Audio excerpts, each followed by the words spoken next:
Okay, let's start with our next topic, that is hydel energy. A quick summary जो अभी तक हम लोग पढ़ चुके हैं. We have studied about nuclear energy. We have understood what is solar energy. Now we are dealing with hydel energy. Everybody understands what does hydel means. It means with respect to water. तो जो भी energy हम लोग generate करते हैं with respect to water is hydel energy. What is hydel energy? या फिर हम इसका दूसरा नाम कैसे बोल सकते हैं, hydro power. The hydropower that refers to the energy, mostly electric energy, which is derived from water in motion. ठीक है. बेसिकली हमने एक बार पहले भी इस बारे में बात करी थी, इस टॉपिक को अंडरस्टैंड किया था कि वाटर एनर्जी क्या होती है या हाइड्रो एनर्जी क्या होती है. जब भी आप किसी एक जगह लार्ज अमाउंट ऑफ वाटर जो इकट्ठा किया हुआ है उसके रैपिड मोशन को किसी फॉर्म ऑफ एनर्जी में कन्वर्ट कर सको, that is your hydro power energy. तो जब भी किसी तरह से एनर्जी डिराइव की जा सकती है with water in motion, that is your hydel energy या हाइड्रो पावर एनर्जी. ठीक है. This power is harnessed and used to drive mechanical devices. ठीक है. अभी आप जब हमने ये बात की थी तो हमने तब भी समझा था स्पेसिफिकली हमारे स्टेट में हाइड्रो पावर एनर्जी बहुत ज़्यादा यूटिलाइज होती है या इसको हम लोग बहुत लार्ज अमाउंट में यूज़ करते हैं. और स्टेट्स जहाँ पे वाटर के रिसोर्सेज की स्केर्सिटी है वहाँ पे हम थर्मल एनर्जी को यूज़ करते हैं लार्ज स्केल में, बट हाइड्रो पावर एनर्जी को हम वहाँ पे यूज़ करते हैं जहाँ पे वाटर के रिसोर्सेज ज़्यादा हों या एबंडेंस हो. क्या क्यों ज़रूरी है हाइड्रो पावर एनर्जी? इसके लिए बहुत एक बेसिक सा एडवांटेज है कि हम इस एनर्जी को यूज़ करें. क्यों? क्योंकि पहली बात तो ये रिन्यूएबल है, क्योंकि ये एनर्जी किसी तरह से नॉन रिन्यूएबल नहीं है, ये ख़त्म होने वाली नहीं है, ये हमारे पास अभी भी बहुत एबंडेंस में, बहुत मात्रा में है. और एक सर्टेन फ्लो ऑफ मोशन के बाद हमारे पास ये एनर्जी, ये इनके सोर्सेज फिर से आ जाते हैं. तो क्यों ना किसी फ्री या विदाउट कॉस्ट मिलने वाली एनर्जी को हम लोग यूटिलाइज़ करें टू जनरेट इलेक्ट्रिसिटी. तो इसका सबसे बड़ा एडवांटेज ही यही है कि इस तरह की एनर्जी को हम लोग इम्पोर्टेंस देते हैं, क्योंकि पहली बात तो ये रिन्यूएबल एनर्जी है, it is a clean source of energy. और जो भी हाइड्रो पावर प्लांट्स बनते हैं बहुत ही सिंपल कंसेप्ट्स बनते हैं. तो अभी हमने इससे पहले न्यूक्लियर एनर्जी देखा था, तो हमने समझा था कि इस न्यूक्लियर एनर्जी को क्रिएट करने के लिए थोड़ी मेहनत ज़्यादा लगती है, जबकि वाटर एनर्जी के लिए कंसेप्ट बहुत सिंपल, बहुत क्लियर है. हम लोग अभी आगे पढ़ेंगे. ओके, ठीक है. नाउ हमने हर जगह पावर प्लांट समझा, तो हाइड्रो इलेक्ट्रिक पावर प्लांट को समझने की कोशिश करते हैं. Hydro electric power plant it is basically a system that converts kinetic energy in flowing water into electric energy. Very simple concept. ऐसा कोई पानी जो मोशन में हो, जो चल रहा हो, उसके मोमेंट को किसी तरह से कोई एनर्जी जनरेट हो रही है, उसको काइनेटिक एनर्जी कहते हैं. और हमें क्या करना है, उस काइनेटिक एनर्जी को किसी इलेक्ट्रिक एनर्जी में कन्वर्ट करना है using small equipment, small mechanical equipments. ठीक है. तो आप बेसिकली क्या करोगे, या तो फ्लोइंग वाटर को टर्न करोगे किसी टरबाइन के थ्रू, जिससे टरबाइन रोटेट हो और वाटर का मोशन ज़्यादा स्पीडली रिकॉर्ड किया जा सके और उसको आप इलेक्ट्रिसिटी में कन्वर्ट कर सको. तो जैसे जैसे टरबाइन टर्न होगा तो उसके साथ अटैच एक मेटल शेफ्ट होगा, वो इलेक्ट्रिसिटी जनरेट करता रहेगा. सिंपल सा कंसेप्ट है जिसको आप हाइड्रो इलेक्ट्रिक पावर प्लांट में बहुत ईजीली यूटिलाइज कर सकते हो. अगर आप देखोगे तो वाटर से इलेक्ट्रिसिटी जनरेट करने के लिए स्मॉल लेवल पे भी इक्विपमेंट्स हैं जो बहुत छोटे छोटे कंसेप्ट को यूटिलाइज करके बनाए जाते हैं और बहुत इजीली इम्प्लीमेंट किए जा सकते हैं. Next is this is the basic schematic view of hydro electric power plant. कुछ इस तरह का आपका दिखता है power plant. This is reservoir है. हमारे केस में हम लोग कैसे यूज़ करते हैं, डैम्स यूज़ करते हैं जो कि लार्ज अमाउंट ऑफ वाटर को एक स्पेस में रखने के लिए, यूटिलाइज करवाने के लिए यूज़ होता है. आपके पास पानी का सप्लाई आता रहेगा, हम इस पानी के सप्लाई को किसी टरबाइन के थ्रू पास करते हैं. टरबाइन का काम क्या है, इसको स्पीडली रोटेट करना. टरबाइन रोटेट होती रहती है जिससे कि ये शेफ्ट आपका जो है मेटल शेफ्ट, ये रोटेट होता है और किसी शेफ्ट के थ्रू आप इलेक्ट्रिसिटी जनरेट कर सकते हो इन दिस पावर हाउस. फिर इस पावर हाउस से हम पावर लाइंस निकालते हैं और अलग अलग सोर्सेज में इस इलेक्ट्रिसिटी को सप्लाई करवा सकते हैं. बाकी जो बचा हुआ पानी होता है उसको हम रिवर्स में फ्लो करने देते हैं ताकि मोशन करेक्टली बना रहे और डैम ओवर पावर ना कर दे वाटर के कलेक्शन को। ठीक है। अच्छा, तो क्या एडवांटेज है ऐसा सब करने का? बहुत सिंपल एडवांटेजेस हैं जो बहुत इजीली समझ में आने वाले हैं। पहला is no fuel is required. किसी तरह का कोई फ्यूल आपको इस पूरी प्रोसेस में रिक्वायर्ड नहीं है। आपको चाहिए पानी और बहुत छोटे छोटे मोटर्स, बहुत हैवी मशीनरीज, बहुत बड़े बड़े इक्विपमेंट्स नहीं चाहिए। बहुत विदाउट फ्यूल हम इस प्रोसेस को कंडक्ट करा सकते हैं। नो एयर पोल्यूशन, बिकॉज हम रिन्यूएबल रिसोर्सेज यूज़ कर रहे हैं तो हमारे पास किसी तरह से एयर पोल्यूशन होने की संभावना नहीं या नेग्लिजिबल हो जाती है। Next is it can easily work during high peak daily loads. तो यानी कि जहाँ जहाँ जब पानी बहुत ज़्यादा मात्रा में इकट्ठा हो जाता है उस समय हम ज़्यादा प्रोडक्शन करके स्टोर भी कर सकते हैं और इस पूरे प्रोसेस को हम लोग अलग अलग लेवल्स पर अलग अलग समय पर कंडक्ट करा सकते हैं बहुत ईजिली। ठीक है। Next is it prevents floods. हमने बहुत क्लियरली डैम्स के एडवांटेजेस पढ़े थे कि डैम बनाने की वजह, क्योंकि जब आप हाइडल पावर प्लांट्स बनाओगे तो आपको एक डैम का कंस्ट्रक्शन करना ही पड़ेगा और जब हम डैम का कंस्ट्रक्शन करेंगे तो हम बहुत डैम के बहुत अलग अलग फंक्शंस हैं जिसके एडवांटेजेस हमने बहुत अलग चैप्टर में पढ़े थे, which helps in preventing floods as well. तो डैम क्या करता है, पानी के फ्लो को कंट्रोल करता है या मॉड्यूलेट करने में केपेबल होता है। तो अगर किसी तरह से फ्लड आने की संभावनाएं हो तो this water of dam can be molded to different directions, जिसकी वजह से हमारा फ्लड कई हद तक स्टॉप किया जा सकता है। Okay, next advantage is once a dam is constructed, electricity can be produced at a constant rate. अगर आप डैम नहीं बनाते हो तो आपके पास वाटर का कंटिन्यूस सप्लाई नहीं होगा, जो भी सप्लाई होगा उसको आपको मॉड्यूलेट करना पड़ेगा। बट अगर आप चाहते हो आप कांस्टेंट रेट में इलेक्ट्रिसिटी को प्रोड्यूस कर सको तो आपको क्या चाहिए, आपको एक डैम को कंस्ट्रक्ट करना पड़ेगा, जिसके अपने बहुत सारे एडवांटेजेस हैं, जिसकी वजह से आपको कोई बड़ी समस्या होने वाली नहीं है। The next is the lakes water that can be use for irrigation purpose. हमने पढ़ा था डैम कैसे बनाते हैं। जब आप डैम कंस्ट्रक्ट करते हो तो आप एक आर्टिफिशियल लेक फॉर्म करते हो जो उसके बैक वाटर्स की तरह से वर्क करता है, उसको एक तरह से बैकअप प्रोवाइड कराता है in bad times, hard times.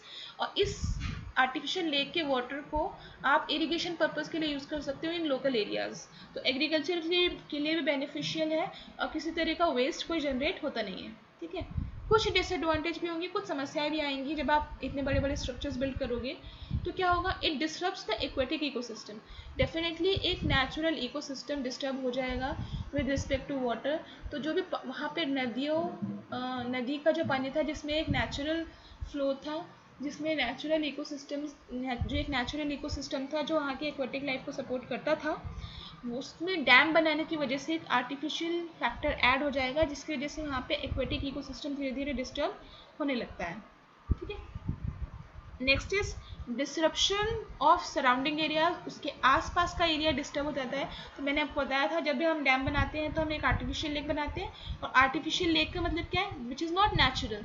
तो खुद बनी हुई लेक नहीं है, आपको वो एरिया यानी वो लैंड एरिया को डिस्टर्ब करना पड़ेगा। और लैंड एरिया आपको हमेशा ओपनली अवेलेबल होगा नहीं। अगर वहाँ पे रेजिडेंशियल एरियाज़ है तो आपको उस रेजिडेंशियल एरियाज़ को एम्प्टी कराना पड़ेगा।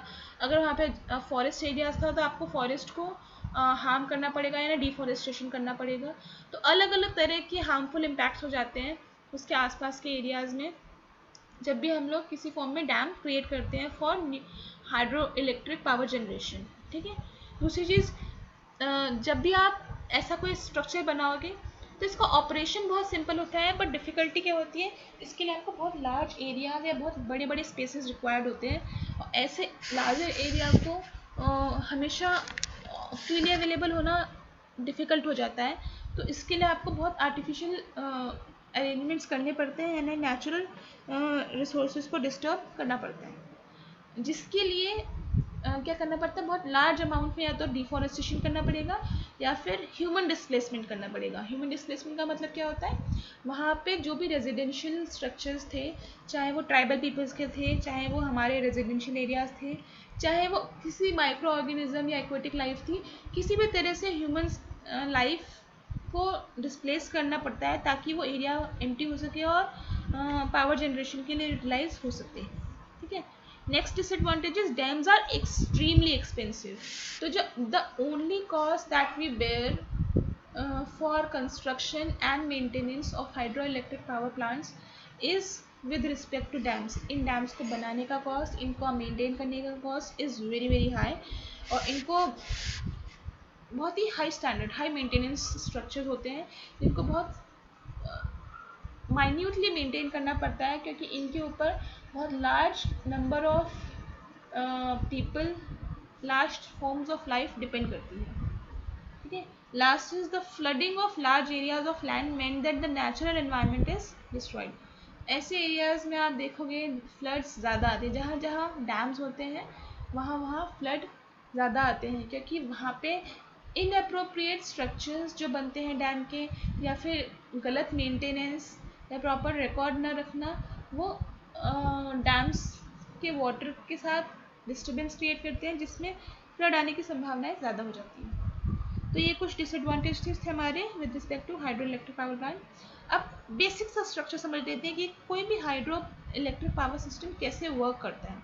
ये आपका टरबाइन जनरेटर है जो कि मूव करेगा. ठीक है.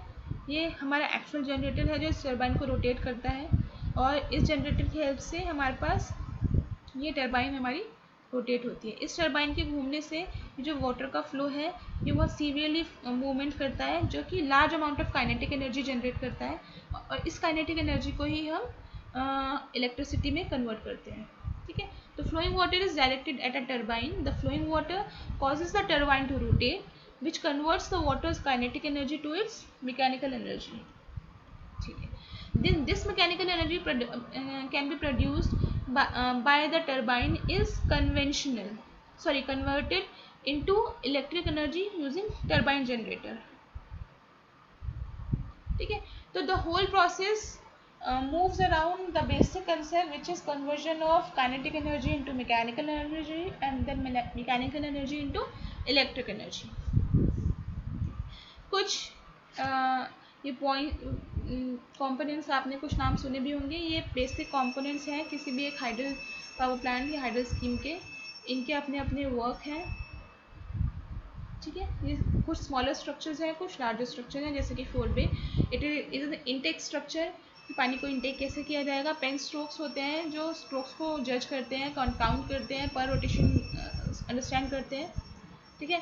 कुछ पावर हाउसेज हैं, हमारे पास ड्राफ्ट ट्यूब्स हैं जो ओवरऑल इस छोटे मशीनरी सिस्टम को एक दूसरे से बाइंड करते हैं. This is the overall structure of a hydro electric power plant. जो भी हमने देखा था उसी का लार्जर वर्जन है. डैम, फ्लड गेट है हमारे पास. ये पेन स्ट्रोक्स हैं जो वाटर को अंदर आने देते हैं. ठीक है. ये जनरेटर्स हैं हमारे पावर हाउस के, जहाँ से पावर लाइन्स जा रही हैं. टरबाइन जो रोटेट होता है, और एडिशनल वाटर जो सब एरिया से बाहर निकल जाता है. ठीक है. अच्छा, अब कुछ सिग्निफिकेंस हमारा हाइडल एनर्जी का. इस एनर्जी की जो भी सिग्निफिकेंसेस हैं उनको हम लोग दो फैक्टर्स में बांट सकते हैं, इकोनॉमिक फैक्टर्स और एनवायरमेंटल फैक्टर्स. यानी कि आप कैसे जज करोगे कि हाइडल एनर्जी आपके लिए यूज़फुल है. तो अगर वो इंडिविजुअल किसी एक सिस्टम के लिए यूज़फुल है तो वो किसी और के लिए हार्मफुल हो सकती है. इसलिए हमने कैटेगरी वाइज बांटा है, जैसे कि एनवायरमेंटल फैक्टर और इकोनॉमिक फैक्टर. ठीक है. पहले सिग्निफिकेंस ओवरऑल समझ लेते हैं. It competes with the energy produced by fossil fuels and nuclear power, but is considered much cleaner and more simplistic.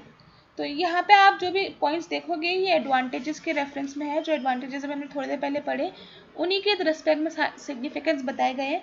हम इन सारे सिग्निफिकेंस को, ये जितने भी पॉइंट्स आप मेंशन यहाँ पे देख रहे हैं, इनको डिवाइड करते हैं in economic impacts and in environmental impacts. पहला is economic impact. Economic is with respect to money, water, money या फिर वेल्थ. तो आप कैसे ये जनरेशन हेल्पफुल होगा इकोनॉमिकली. तो जो भी लार्ज डैम्स हैं they have long been promoted as providing cheap hydro power and water supply. तो इकोनॉमिक इम्पैक्ट क्या है, हम इस सोर्स को यूज़ करें. पहली बात तो ये लो कॉस्ट है लो कॉस्ट है क्योंकि रिन्यूएबल रिसोर्सेज को यूज़ कर रहे हैं। तो आपके पास कोई भी रॉ मटेरियल ऐसा नहीं है जिसके लिए आपको हैवी कॉस्ट बेयर करनी पड़े।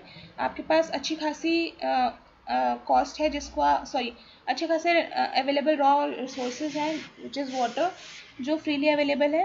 The only cost that you bear is with respect to dams and small components of power plants which is not very costly। तो इकोनॉमिक इम्पैक्ट है क्योंकि this generation of electrical energy is comparatively very cheap। ठीक है, today we know better that the cost and the poor performance of large dams were in the past largely concealed by the public agencies that built and operated the projects। तो हम समझ चुके हैं जब आप इस इकोनॉमिकली आप किसी फैक्टर कोई ऐसा चीज़ जो आपको फ्रीली अवेलेबल है और आप उसको एज अ बिजनेस कंडक्ट कराने लगो जब उससे, तो हम बिजनेस माइंड की हेल्प से सोचने लगते हैं, जिसकी वजह से प्रॉब्लम क्या आती है कि वो बिजनेस स्ट्रक्चर की तरफ बढ़ने लगता है जहाँ पे हम छोटे छोटे माइनर चेंजेस करने लगते हैं टू गेन मैक्सिमम प्रॉफिट, जिसकी वजह से आप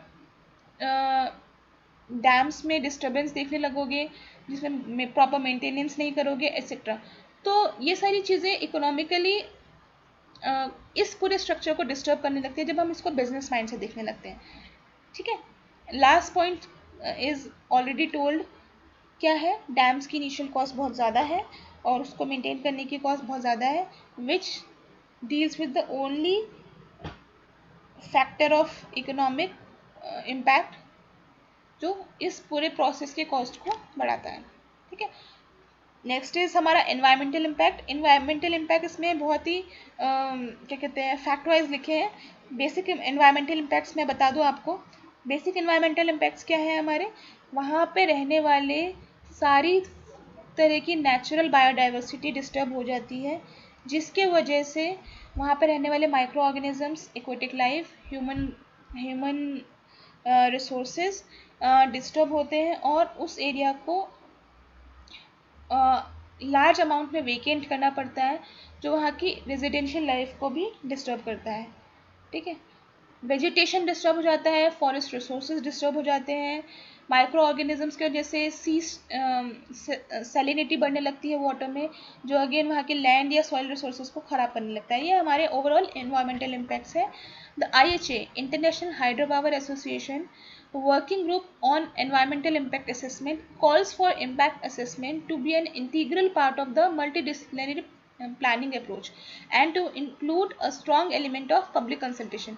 इस पूरे पॉइंट का मतलब क्या है कि इन अथॉरिटीज़ ने ये इससे होने वाले इम्पैक्ट को, एनवायरमेंटल इम्पैक्ट को स्टडी करने के लिए और उनके स्ट्रॉन्ग रिसोर्सेज को रिकॉर्ड करने के लिए बताया है, जिससे पॉजिटिव और नेगेटिव इम्पैक्ट्स दोनों को ही या तो अपस्ट्रीम करा जाए या फिर डाउनस्ट्रीम करा जाए या समझा जाए और उनको बैलेंस करते हुए चलना चाहिए। ठीक है, तो this was our hydro power या फिर हाइडल एनर्जी। कोई भी प्रॉब्लम्स हो तो आप बताएं। Thank you.